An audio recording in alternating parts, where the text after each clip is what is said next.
사도신경으로 신앙을 고백하겠습니다. 나는 전능하신 아버지 하나님 천지의 창조주를 믿습니다. 나는 그의 유일하신 아들 우리 주 예수 그리스도를 믿습니다. 그는 성령으로 잉태되어 동정녀 마리아에게서 나시고 본디오 빌라도에게 고난을 받아 십자가에 못 박혀 죽으시고 장사된 지 사흘 만에 죽은 자 가운데서 다시 살아나셨으며 하늘에 오르시어 전능하신 아버지 하나님 우편에 앉아 계시다가 거기로부터 살아있는 자와 죽은 자를 심판하러 오십니다. 나는 성령을 믿으며 거룩한 공교회와 성도의 교제와 죄를 용서받는 것과 몸의 부활과 영생을 믿습니다. 아멘. 찬송가 325장 찬양하겠습니다. 325장입니다.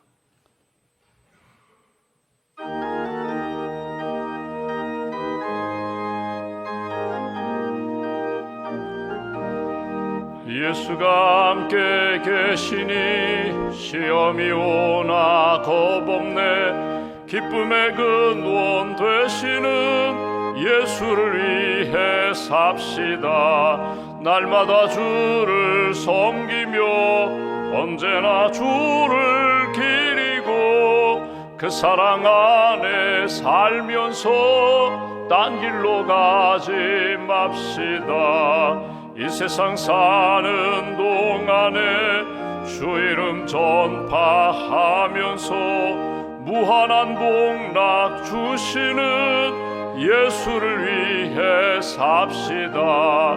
날마다 주를 섬기며 언제나 주를 기리고 그 사랑 안에 살면서 딴 길로 가지 맙시다. 이 세상 친구 없어도 예수는 나의 친구니 불의한 일을 버리고 예수를 위해 삽시다.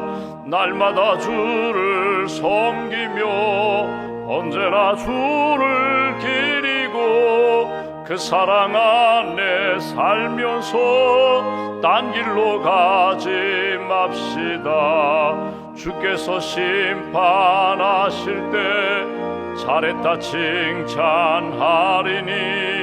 이러한 상급 받도록 예수를 위해 삽시다.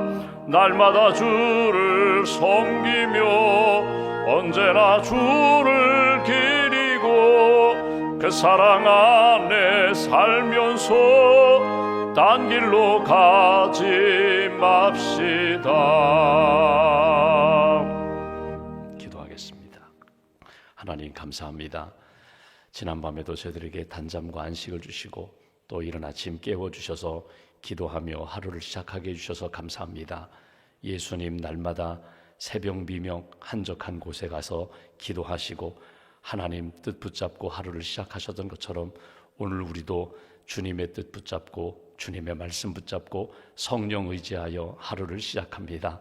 오늘 일과 가운데 하나님의 은혜와 기쁨을 늘 경험하게 하시고 주님의 말씀에 순종하며 하나님께 기쁨을 드리는 복된 심령들로 이끌어 주시옵소서. 지금까지 주의 은혜 가운데 살아왔습니다. 에베네셀로 도와주신 하나님, 걸음걸음마다 인도해 주셨고 때마다 만남을 주셨고 말씀을 주셨고 힘 주시고 지혜 주셔서 감사합니다.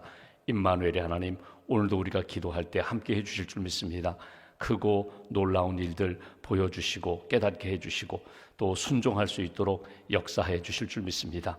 오직 주님만 의지하여 믿음의 길을 걸어갔고 하나님 영광 돌리는 삶을 살아가는 저희들로 이끌어 주시옵소서.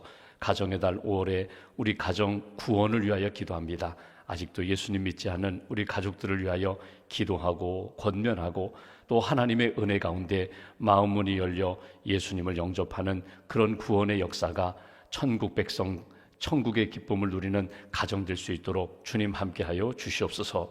하나님 가정의 달 우리 부모님을 위하여 기도합니다. 연로하신 어르신들 평안하게 하시고 강건케 하시고 예수님 믿고 구원받아 천국의 소망을 품고 살아가는 우리 부모님 될 수 있도록, 어르신 될 수 있도록 주님 도와 주시옵소서. 배우자를 위하여 기도합니다. 하나님께서 만나게 해주신 배우자 사랑하고 순종하고 존경하고 이해하고 서로 돌보고 격려하며 이 땅에서 동반자로서 주님 부르시는 날까지 믿음의 길 잘 걸어갈 수 있도록 주님 함께하여 주시옵소서. 우리 가정을 허는 작은 여우들을 막아주시고 또 갈등과 분열을 일으키게 하는 어둠의 영들을 끊어주시고 오직 사랑과 평안이 넘치는 복된 가정으로 굳게 세워 주시옵소서. 자녀를 위하여 기도합니다. 예수님 잘 믿고 구원받는 삶을 살게 하시고 우리 자녀들 지혜와 믿음으로 잘 성장하여 하나님 앞에 쓰임받는 귀한 자녀들로 붙들어 주시옵소서. 특별히 이 아침에 연약한 우리 자녀들을 위하여 기도합니다. 병상에 있는 자녀도 있사옵고 또 하나님 치료받고 있는 자녀도 있사옵고 또 하나님 수술을 앞두고 있는 자녀도 있습니다. 여호와 라파 치료하시는 하나님 치유의 광선을 비추어 주셔서 우리 자녀들이 손주들이 건강하게 성장하게 하시고 건강함으로 하나님의 뜻을 이루며 살아가는 복된 자녀들로 주님 굳게 붙들어 주시옵소서. 공부하는 자녀들 지혜와 명철을 더하여 주시고 또 취업을 준비하고 진학을 준비하고 결혼을 준비하는 자녀들 때마다 일마다 하나님께서 도와주셔서 어둠의 길로 빠지지 않고 빛의 삶을 살아가는 귀한 자녀들로 붙들어 주시옵소서.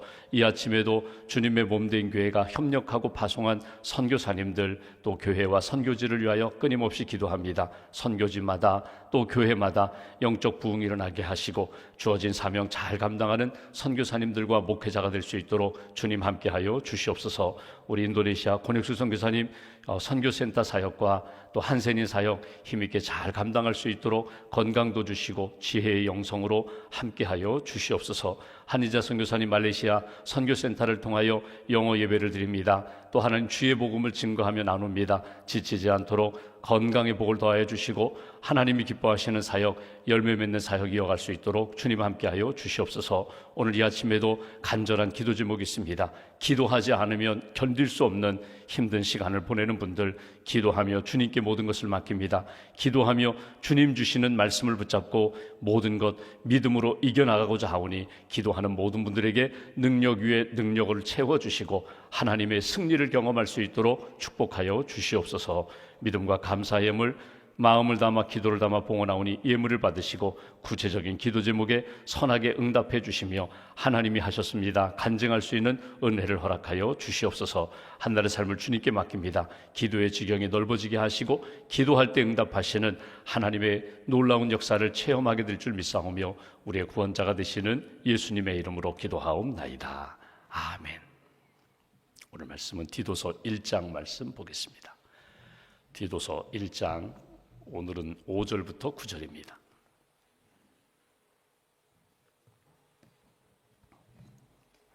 디도서 1장 5절부터 9절까지 말씀 함께 봉독하겠습니다.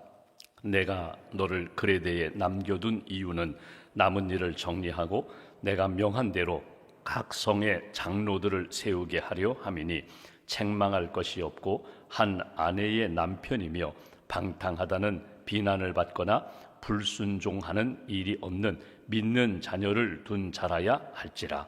감독은 하나님의 청지기로서 책망할 것이 없고 제 고집대로 하지 아니하며 급히 분내지 아니하며 술을 즐기지 아니하며 구타하지 아니하며 더러운 이득을 탐하지 아니하며 오직 나그네를 대접하며 선행을 좋아하며 신중하며 의로우며 거룩하며 절제하며 믿분 말씀의 가르침을 그대로 지켜야 하리니 이는 능히 바른 교훈으로 권면하고 거슬러 말하는 자들을 책망하게 하려 함이라. 아멘. 주님의 은혜와 평안이 여러분과 함께 하시기를 기원합니다. 우리가 디도서 말씀을 보고 있습니다. 디도서 목회하고 있는 디도에게 믿음의 아버지와 같은 바울이 보낸 편지입니다. 이 역시 목회 서신이면서 어떻게 보면 옥중 서신입니다. 바울은 감옥에 갇혀 있어서 디모데에게도 편지 보내고 디도에게도 편지 보내면서 내가 지금 이어가지 못하는 하나님의 사역을 네가 잘 이어가면 좋겠다. 하나님이 기뻐하시는 목회자로서, 오늘 본문에도 나오죠, 청지기로서 하나님이 기뻐하시는 일을 감당하고, 오늘 본문에는 내가 혼자 하는 일이 아니다, 하나님이 동역하시고 하나님이 함께 하실 뿐만 아니라 내가 너와 함께하는 동역자도 필요하고, 너의 그 모든 사역, 하나님의 사역을 계승할 후계자도 필요하다. 그래서 후계자도 준비하여 지도자를 잘 세우고 하나님의 사역이 계속해서 이어가도록 하라, 이렇게 권면하고 부탁하는 내용이 오늘 본문의 내용입니다. 오늘 본문을 이렇게 보면서 이건 교회 지도자들에게 주신 말씀이구나, 2000년 전에 사도 바울이 디도에게 준 편지구나, 여러분 이렇게 멀리 생각하지 마시고 오늘 나에게 주시는 말씀, 우리 가정에 주시는 말씀, 내가 신앙생활하면서 여러분 내가 뭐 어떤 직분을 받았든지 받지 못했든지 내가 예수님 믿고 하나님의 자녀가 되고 하나님의 백성이 되었다면 나도 선한 영향력을 끼쳐야 되는데, 한 사람에게, 10사람에게 또는 100사람에게 내가 만나는 사람들에게 영향을 끼칠 때 나는 어떤 사람으로 하나님 앞에서 사역을 하며 살아갈 것인가, 한번 스스로 잘 돌아보시면서 기도하시고 말씀 붙잡고 하나님이 기뻐하시는 삶을 사는 저와 여러분 되시기를 주님의 이름으로 기원합니다. 본문 5절을 보시면 이렇게 말씀합니다. 내가 너를 그레데, 섬입니다, 그레데에 남겨둔 이유는 남은 일을 정리하고 내가 명한 대로 각 성에 장로들을 세우게 하려 합니다. 여기 보시면 내가 너를 그레데, 이 섬, 거기서 목회자로 남겨둔 분명한 이유가 있다는 것입니다. 그 이유가 무엇인가? 남은 일을 정리하고 뭐 다르게 번역하면 부족한 부분을 내가 좀 보충하면 좋겠다, 그 얘기거든요. 그리고 지도자를 세우려고 내가 너를 남겨두었다. 그러니까 바울은 개척자입니다. 그러니까 언제든지 가서 복음을 전하고 믿는 사람이 생기고 교회가 생기면 바울은 또 훌쩍 떠나요. 그러니까 데살로니가 같은 교회는 사실 3주밖에 머물지 않았거든요. 그러니까 3주 동안 복음 전하고 떠나면 또 거기에 있는 믿음의 공동체가 세워지고 교회가 세워지고 지도자들이 세워지고 하나님이 기뻐하시는 믿음의 아름다운 일들, 믿음의 역사, 사랑의 수고, 소망의 인내, 그런 아름다운 교회가 세워지거든요. 그러니까 바울은 어떤 경우에는 한 달, 어떤 경우에는 1년, 뭐 에베소 같은 교회는 3년, 그런 복음을 전하고 그냥 본인은 다음 사역지로 떠나는, 그것이 본인의 사역의 주된 모습이라면 그 뒤에 그 바울이 세운 교회들을 양육하고 돌보는 이들이 있었다는 거예요. 그러니까 바울로 얘기하면 믿음의 아들과 같은 디모데가 그 일을 감당했고, 디도가 그 일을 감당했고, 또 바울과 동역했던 사람들 가운데 그 바울의 사역을 이어가는 계승자들, 후계자들이 있었다는 거예요. 그러니까 오늘 여기 그레데 섬에 너를 남겨둔 이유는 내가 떠났지만 내가 하고 있는 일, 해야 하는 일들을 내가 좀 감당하면 좋겠다. 한번 정리를 해볼까요? 복음을 전합니다. 예수 믿는 사람들이 생겨요. 예수 믿으면 어떤 삶을 살아가게 됩니까? 예배하는 삶을 살아가요. 기도하는 삶을 살아가요. 하나님 말씀을 묵상하고 하나님 뜻 가운데 순종하는 삶을 살아가요. 그러니까 예배는 나 혼자 드릴 수도 있지만 함께 이렇게 모여서 주일에 모여서 예배 드립니다. 함께 모여 기도하고 교제합니다. 초대교회의 모습처럼. 그러면 함께 모여 예배할 때에 예배 인도하는 분이 필요해요. 예배를 집리하는 분이 필요해요. 말씀을 전하는 분이 필요해요. 그러니까 영적 지도자가 필요하다는 거예요. 예배만 드립니까?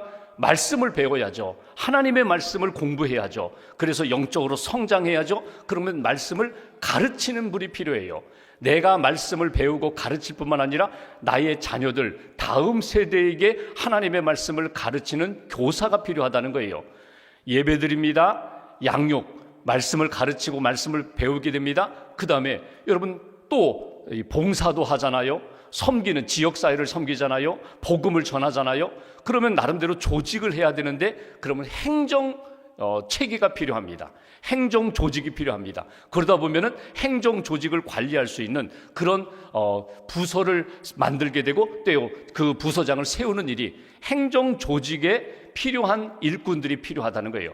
그러니까 한 사람이 복음을 전하고 떠나는 것, 바울이 떠나면 그 뒤에 공동체가 세워지면 거기에 필요한 요소 지도자들, 헌신자들이 필요한데, 오늘 바울은 이야기합니다. 디도야, 내가 복음 전하고 떠났지만 그 그레데 섬에 지도자들을 세워야 돼. 하나님이 기뻐하시는 공동체가 되고 하나님 나라를 세우는데 일꾼이 필요하니 네가 그 일을 했으면 좋겠다. 그렇게 주신 말씀이 오늘 내용이에요.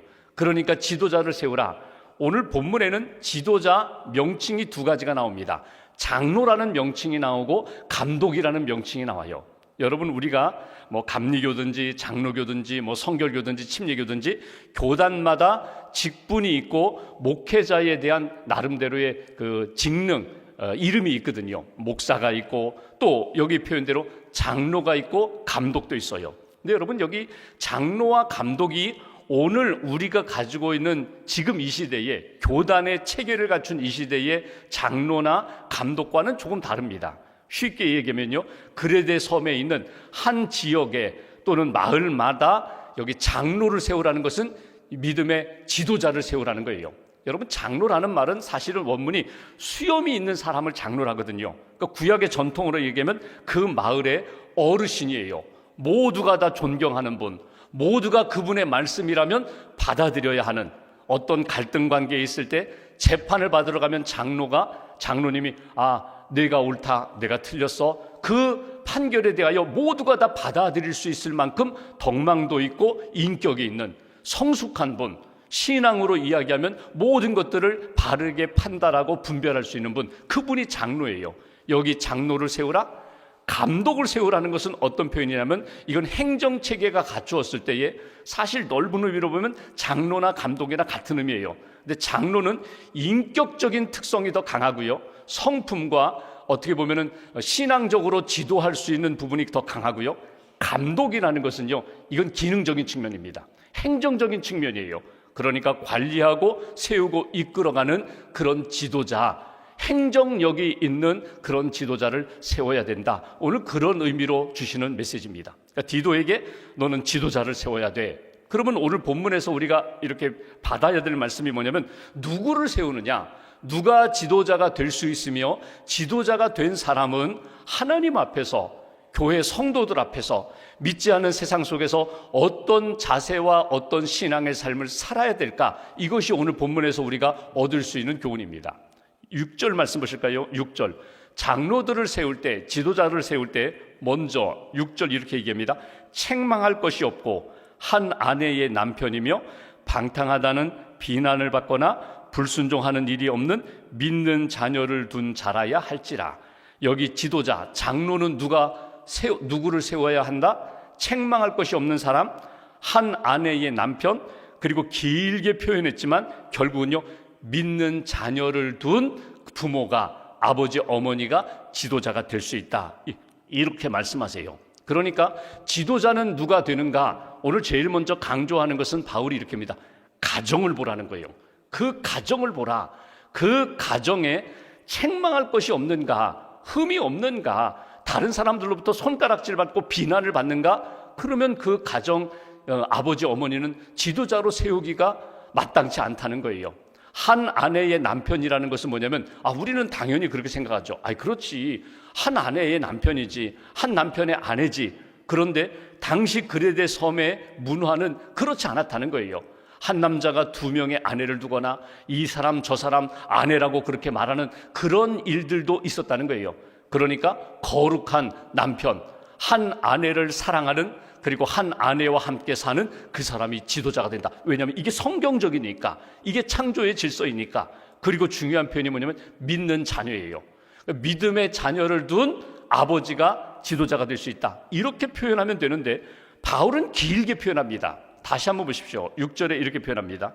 여기 방탕하다는 비난을 받지 않는 자녀, 불순종하는 일이 없는 자녀, 믿음을 가진 자녀, 이렇게 표현했어요. 여러분, 이건 무엇을 이야기하는가 하면 그 자녀를 둔 아버지는, 부모는 그런 삶을 살기 때문에 그런 자녀를 두게 된다는 거예요. 그러니까 무슨 표현이냐면 자녀에 대한 이야기 같지만 여기 보면 이런 표현입니다. 방탕하지 않는 아버지, 방탕하거나 비난을 받거나 또는 불순종하는 일이 없는 아버지. 어떤 교회 사역에서 하나님의 뜻 가운데 믿음을 가지고는 있는데 항상 불순종하고 항상 불만이 많고 원망이 많은 그런 사람은 지도자가 될 수 없다.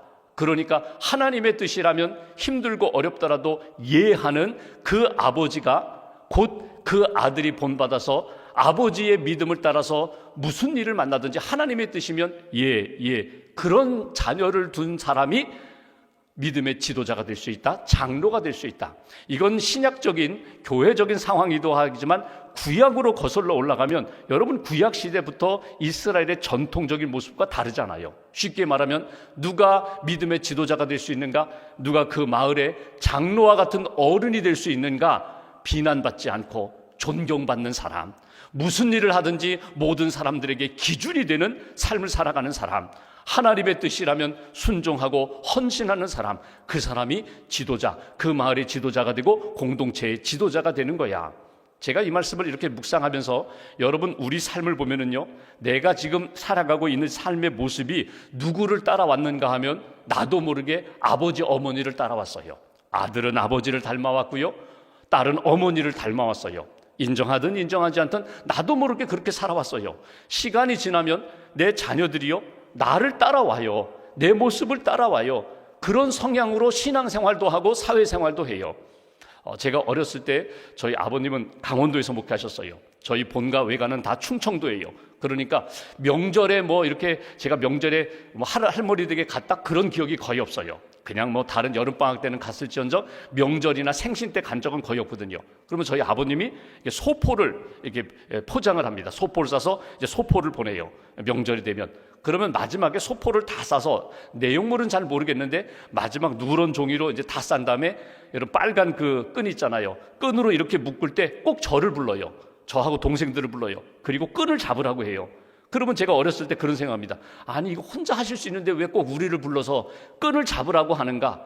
얼마든지 혼자 하실 수 있는데 꼭 끈을 잡으라는 거예요. 끈을 잡아서 이렇게 마지막 매듭 짓고 묶어서 이제 우체국에 가서 붙이는데, 제가 이제 캐나다에서 목회하면서 저는 이제 한국에 잘 못 오니까 명절이나 생신 되면 저도 나름대로 소포를 이제 선물을 사서 포장을 해요. 그리고 저희 집 아이들을 불러요. 와서 이거 붙잡아라 묶을 때. 그래서 제가 깜짝 놀랐어요. 제가 어렸을 때 했던 일이거든요. 제가 어렸을 때 아버지가 부르면 포장할 때 꼭 붙여서 이거 누구에게 보내는 거예요? 할머니에게 보내는 거다. 이거 할아버지에게 보내는 거다. 할아버지 선물이다. 그거를 제가 어려서 들었거든요. 그러니까 저도 모르게 아이들을 불러서 이렇게 끈 잡으라고. 그리고 제가 깜짝 놀랐거든요. 여러분, 부모님의 모습이 그대로 자녀들에게 반영이 됩니다.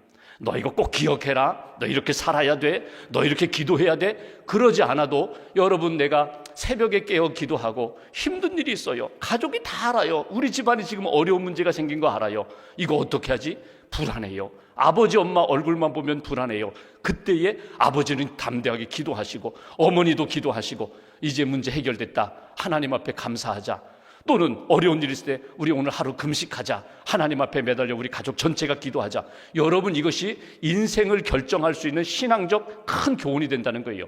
하나님 앞에서 우리 자신이 바로 서야 우리 자녀들이 그 모습 그대로 잘 따라온다는 거예요.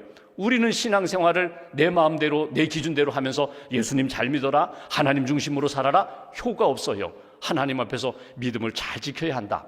여기 한 아내의 남편이라고 했는데 여러분, 가정을 잘 보십시오. 남편이 아내를 사랑하는가? 남편이 직장 생활을 잘하고 있는가? 남편이 사업을 하고 있는데 남편이 정말 사업을 지금 잘하고 있는가? 그것이 어디에 나타나는지 아세요? 아내 얼굴에 그대로 나타나요. 어떤 부동산 하시는 분이요, 이제 사업체를 이렇게 매매하고 이제 중개했어요. 그러면 이 진짜 사업 내가 이렇게 부동산 소개했는데 이게 잘 되나 안 되나, 이 사업이 잘 되나 안 되나, 누구 얼굴을 보는가 하면 그 남편 아내의 얼굴을 보신다고 해요. 한 2년 3년 지났어요. 아내의 얼굴이 밝으면 사업이 잘 되는구나. 남편이 사업도 잘하고 아내도 사랑하고 가정이 원만하구나. 아내의 얼굴이 그 집안의 사업의 지표가 된다. 그 권사님 이야기가 일리가 있어요. 여러분 보십시오. 남편이 아내를 사랑하면 아내 얼굴이 밝아요. 아내가 남편에게 순종하고 남편을 가정에서 잘 세워주면 남편 얼굴에 광채가 나요. 여러분, 내가 어떻게 하느냐, 내가 어떻게 살아가느냐, 내 자녀의 얼굴에, 내 배우자의 얼굴에 그대로 나타나게 된다. 오늘 지도자는 어떤 사람이 되는가? 자기 가정을 믿음으로 잘 세워가는, 내가 본이 되어서 살아가는 그런 사람, 그 사람이 지도자가 되는 거라고. 또 하나 7절과 8절 보십시오. 길게 말씀하는데 제가 그냥 읽겠습니다. 7절, 감독은, 지도자는 누구를 세워야 되는가? 감독은 하나님의 청지기로서 책망할 것이 없고 제 고집대로 하지 아니하며 급히 분내지 아니하며 술을 즐기지 아니하며 구타하지 아니하며 더러운 이득을 탐하지 아니하며 오직 나그네를 대접하며 선행을 좋아하며 신중하며 의로우며 거룩하며 절제하며. 여기 10가지가 넘는 이야기를 쭉 이야기했어요. 그럼 리스트를 정해가지고 하나씩 체크하면서 이렇게 하나 저렇게 하나. 근데 여러분, 이 7절과 8절의 말씀을 한 단어로 딱 요약하면 무엇으로 요약할 수 있을까요? 성령의 다스림을 받고 살고 있는가? 그거 보라는 거예요. 성령으로 살아가고 있는가? 자기 감정으로 살아가고 있는가? 술을 취하여 술을 즐기면서 다른 외부적인 요인을 즐거움으로 삼고 그것으로 인하여 모든 것 잊어버리려고 하고 그렇게 살고 있는가? 성령의 다스림을 받으면 마중에 나타나는 것처럼 성령의 열매도 맺게 될 것이고, 사랑부터 시작해서 절제의 열매도 맺게 될 것이고, 무엇을 하든지 내가 주인 되지 않고 하나님이 주인 되시고 성령님이 주인 되셔서 나는 청지기입니다, 내게 주신 이 모든 것들은 하나님의 것이고 맡겨주신 것이니 성령님이 이끄시는 대로 살아가는가? 그것을 보라는 거예요. 그러니까 사회적 지위가 있고 많은 것들을 하는 것 같은데 자기중심적이에요. 언제나 자기중심적이에요. 자기 감정 중심적이고 자기 지식 중심적이에요. 그 사람은 지도자가 될 수 없다. 지도자가 돼서도 여전히 하나님의 영, 성령보다는 자기 감정을 앞세우는 사람이기 때문에 공동체가 어려움을 겪게 된다. 성령의 다스림을 받고 살아가는 사람이어야 그 사람이 지도자가 될 수 있다. 한 가지를 더 보면 9절 말씀 보십시오. 이렇게 말합니다. 믿분, 신실한 말씀, 하나님의 말씀의 가르침을 그대로 지켜야 하리니. 말씀을 알고 말씀을 믿고 말씀대로 살아가는 삶, 이는 능히 바른 교훈으로 권면하고 거슬러 말하는 자들을 책망하게 하려 함이라. 그러니까 말씀으로 지도할 수 있는 사람. 그런데 누가 말씀으로 지도해요? 말씀에 합당하게 순종하며 살아가는 사람. 말씀 있고 말씀과는 전혀 무관하게 살아가는 사람은, 그 사람은 지도자가 될 수 없다.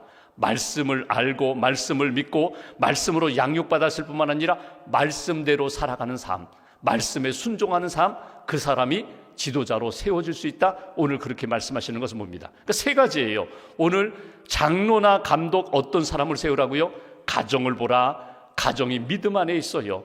가정 안에서 본이 되는 삶을 살아서 아내나 자녀들이 믿음으로 잘 살아가는 그런 가정, 성령의 충만함으로 살아가는 삶, 성령에 이끌려 살아가는 삶, 청지기, 내가 주인 되지 아니하고 하나님이 주인 되시고 나는 주의 종입니다, 주님의 뜻에 따라 그렇게 살아가는 삶, 말씀으로 충만한 사람, 말씀에 순종할 뿐만 아니라 무엇을 권면하든지 누구를 가르치든지 자기 생각이나 감정이 아니라 말씀으로 교훈할 수 있는 사람, 그 사람이 지도자가 될 수 있다. 이렇게 말씀합니다.